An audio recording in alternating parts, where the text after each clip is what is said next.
नमस्कार मंडळी, आजच्या व्हिडिओमध्ये आपल्या सगळ्यांचं स्वागत आहे. मित्रांनो, लोकसभा इलेक्शनचं वारं पूर्ण देशभर पसरले. अशात महाराष्ट्रामध्ये तो तुफान माजले, ते म्हणजे जरांगे पाटीलच्या माध्यमातून. जरांगे पाटील हा एक्स फॅक्टर महाराष्ट्राच्या इलेक्शनमध्ये आहे आणि पुढेही विधानसभेच्या इलेक्शनमध्ये देखील राहील असं चित्र दिसतंय. या लोकसभेच्या इलेक्शनमध्ये बीजेपी वर्सेस महाविकास आघाडी. बीजेपी जोरशोरात प्रचार करते, तसेच महाविकास आघाडी देखील पूर्ण ताकदीने प्रचार करते.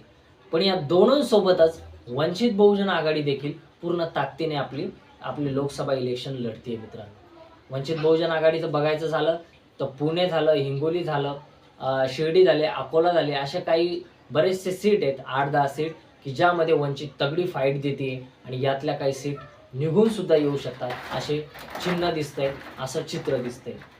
मित्रांनो, महाविकास आघाडीचा मुख्य जो प्रचार चालू आहे तो बीजेपी विरोधात असा आहे की बीजेपी आणि नरेंद्र मोदी या देशाचं संविधान बदलू पाहत आहे. संविधान बदलणार म्हणजे बदलणार असं त्यांचं ठाम मत आहे. भर सभेत हे करतायत. विरोधकांचा आवाज दाबण्याचा प्रयत्न बीजेपी करत आहे.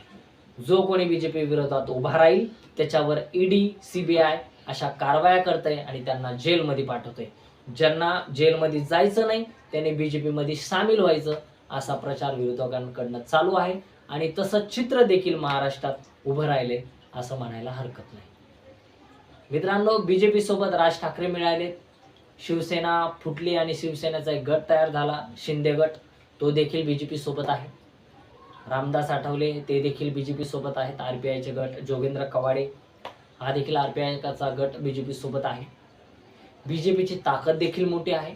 पण महाविकास आघाडी देखील राष्ट्रवादी शरद पवारांची, शिवसेना उद्धव ठाकरेंची आणि काँग्रेस असं तिघांचं मिळून महाविकास आघाडी आहे.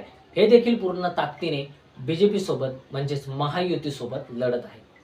महायुतीमध्ये अजित पवार देखील सामील झालेले, त्यामुळं मोठ्या ताकदीने महायुती लढत आहे. मित्रांनो, महायुती वर्सेस महाविकास आघाडी ह्या जर लढती आपण बघितल्या तर यामध्ये अनेक ठिकाणी काही अपक्ष उमेदवार, मराठा अपक्ष उमेदवार देखील उभे आहेत. उदाहरण बघितलं तर जालन्यामध्ये मंगेश साबळे असे बऱ्याचशा ठिकाणी उभे आहेत. तर याचा फायदा नेमका कोणाला होणार आहे? महाविकास आघाडीला याचा फायदा होणार आहे की महायुतीला याचा फायदा होणार आहे?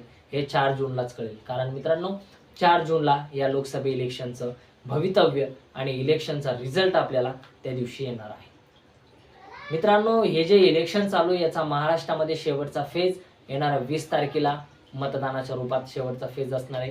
पूर्ण देशात 7 फेजमध्ये इलेक्शन आहे, पण महाराष्ट्रामध्ये 5 फेजमध्ये आणि 5वा फेज हा शेवटचा फेज येणाऱ्या 20 तारखेला तिथं मतदान होणार आहे. आतापर्यंत 4 फेज झाले. मोदींच्या मोठ्या सभा झाल्यात. काल मोदीची मुंबईमध्ये रॅली झाली, मोठी रोड शो झाला. आता जे 5वा फेज आहे त्यामध्ये पूर्ण मुंबईच्या जागा आहेत, नाशिक आणि दिंडोरी आहे, असे सीट्सवर लोकसभेचं इलेक्शन होणार आहे. आणि यामधून आउटपुट कोणाला जास्त भेटतंय, जे इनपुट यांनी टाकलंय, बीजेपी असो, महायुती असो, महाविकास आघाडी असो, काँग्रेस, राष्ट्रवादी, शिवसेना असो, उद्धव ठाकरेंची, तर यामधून आउटपुट कोणाला जास्त मिळणार आहे? कारण प्रत्येक जण खूप मेहनत करतंय. वंचित बहुजन आघाडी देखील खूप मेहनत करते. त्यांना काही यातून आउटपुट भेटतंय का हे देखील पाहणं अत्यंत महत्त्वाचं. मित्रांनो, आपल्याला काय वाटतंय की वंचितच्या 1-2 जागा निवडून येऊ शकतात का? किंवा महाविकास आघाडीच्या किती जागा निवडून येतात? महायुतीच्या किती जागा निवडून येतात? कोणत्या पक्षाला किती जागा मिळतात?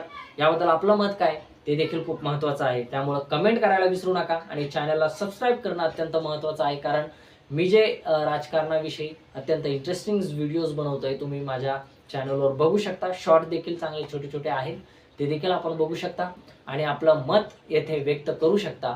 आपण माझ्या चॅनलला सबस्क्राईब जरूर करा आणि बेल आयकॉनला क्लिक करायला विसरू नका, कारण तुम्हाला नोटिफिकेशन लगेच येईल जोपर्यंत मी व्हिडिओ टाकेल त्याचा. भेटूयात नव्या व्हिडिओमध्ये. धन्यवाद. जय हिंद.